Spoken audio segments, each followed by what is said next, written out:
ஒரு காலத்தில் ஒரு அழகான கிராமம் இருந்தது. அங்கே விவசாயிகள் தினமும் வயலில் உழைத்தார்கள். வயலை உழுவது மிகவும் கடினமான வேலை. மனிதர்கள் மட்டும் உழைத்தால் அது ரொம்ப கஷ்டம். அப்போது மாடுகளும் பசுக்களும் விவசாயிகளுக்கு துணையாக வந்தன. நிலங்களை உழுதன. பசுக்கள் பாலை கொடுத்தன. மாடுகளின் உதவியால் பயிர்கள் நன்றாக வளர்ந்தது. விவசாயிகள் மகிழ்ச்சியோடு சிரித்தார்கள்.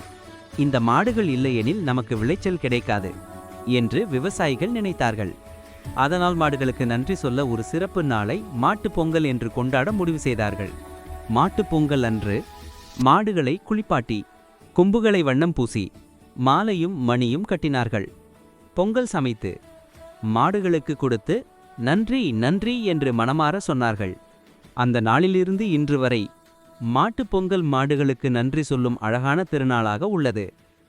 மாடுகள் நமது நண்பர்கள். அவற்றை மதித்தால் நமது வாழ்க்கை செழிப்பாகும்.